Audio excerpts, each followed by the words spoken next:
Eu adoro essa proposta, que é quando você vai numa exposição, ou quando você vai no cinema, ou você vai no teatro, você se arruma todo e você paga o ingresso para ser enganado.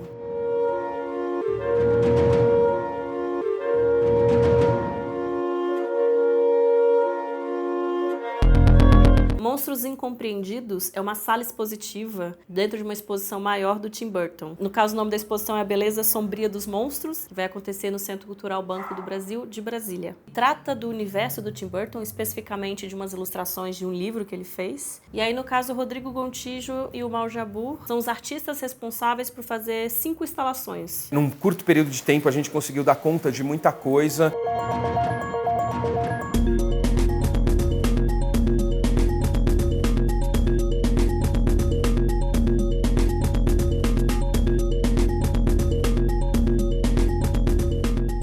É um espaço onde a gente pode desenvolver, experimentar, prototipar. A gente ganhou muita agilidade, nos permitiu pensar em detalhes de cada um dos projetos, para que cada projeto pudesse ter um acabamento mais próximo do que vai ser para essa visita que a gente vai ter em breve, onde a gente vai receber a Jenny, que é assistente pessoal do Burton, e a Holly, que é editora do livro. Existia uma investigação antes do cinema como a gente conhece, antes da linguagem cinema como a gente conhece, e essa investigação era como que a gente adquiria movimento com as imagens, ou tinha essa ilusão de que as imagens tinham movimento. Então existe uma série de dispositivos e tractanas que foram criadas para enganar os nossos cérebros, né? Para a gente poder olhar e falar assim, essa estrutura está em movimento. Então que estruturas são essas? A gente tem praxinoscópio, mutoscópio, então é uma série de estruturas que estão ali para enganar, né? E aí quando eu pensei em desenvolver esses aparatos do pré-cinema, a primeira pessoa que me veio à cabeça foi o Mal. Essa estrutura é parecida com aqueles letreiros de aeroporto que tinha antigamente, né? Ele ia girando e aparecia a letra certa. Então cada pouquinho de volta revela uma imagem nova. E isso pode ser usado para animação, porque se a gente usar as imagens numa velocidade boa, a persistência do olho faz você construir o movimento, né? A tecnologia não está evidente, a eletrônica não está evidente, mas está ali apoiando o negócio, deixando ele um pouquinho mais surpreendente. O desafio foi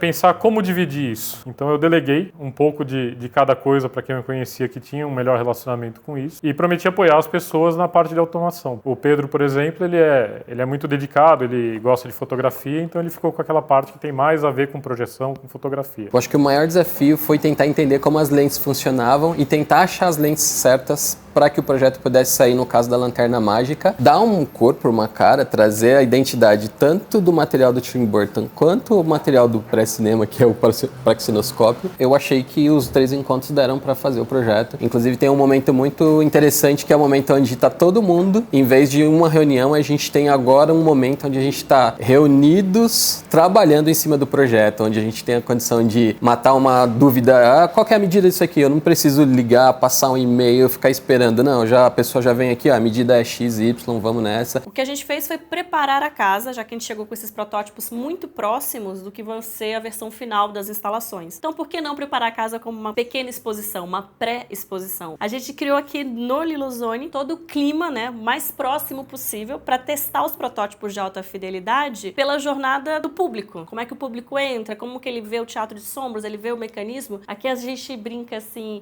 esse é o render 3D, né? Quando você vê a peça na mão que você tá, adorei o seu render. O desafio pro Lilothink foi, vamos primeiro organizar, criar o contexto. O que a gente tem do Tim Burton que é referência? O que a gente tem de pré-cinema que é referência? Então eu entrei como arquiteto de informação. Basicamente, na produção de qualquer evento, tem muitos pontos de informação, muitos detalhes, muitas especificações técnicas, muitas referências e muitas imagens durante a pré-produção, né? Durante essa montagem. Então a ideia foi registrar e documentar todo esse processo de pré-produção e colocar todos os arquivos em uma única plataforma. Bom, o Mi ele ainda está em desenvolvimento. Essa versão que a gente está utilizando está servindo como um demo de várias pessoas utilizando ao mesmo tempo, né? Pelo menos acessando. Não adianta a gente pensar que a gente vai fazer os mecanismos de pré-cinema como eles eram no século XVIII e no século XIX. O que a gente tem hoje à mão é fabricação digital. Corte a laser, é impressora 3D, então é muito desenho no computador. A Márcia é uma ilustradora que ilustra à mão. Como que a gente pega esses desenhos ilustrados à mão, digitaliza eles e transforma transforma eles para dentro do mecanismo. Então houve um aprendizado muito grande, né, nesse processo entre a Márcia e os mecanismos. Essa narrativa de movimento quadro a quadro sempre me interessou, porém numa outra linguagem. Então o maior desafio que eu senti é a velocidade de cada máquina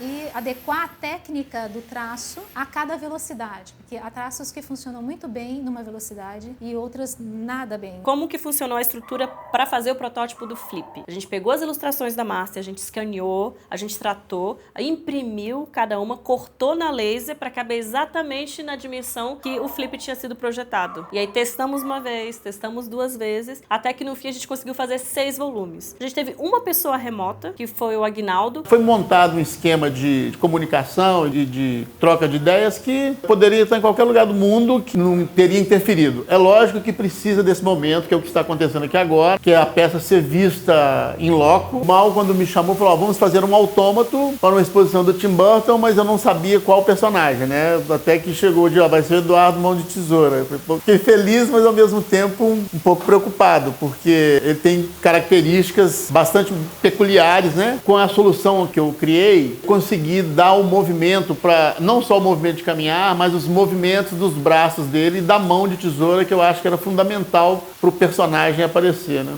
O próprio espaço parece ser um stop motion, entende? Eu já entrei, primeiro fiquei numa sala, na outra reunião é na outra sala. Então eu falei assim, nossa, eu tô quadro a quadro, e a cada semana essa cena se modificava. Os encontros eram pequenos sprints. Era o momento em quais são as dúvidas, quais são os encaminhamentos. Então as pessoas tinham uma semana para fazer os trabalhos, e quando a gente se encontrava no sprint era para encaminhar coisas, para decidir coisas. Essa dinâmica, né, pessoas juntas no mesmo espaço funcionava muito bem.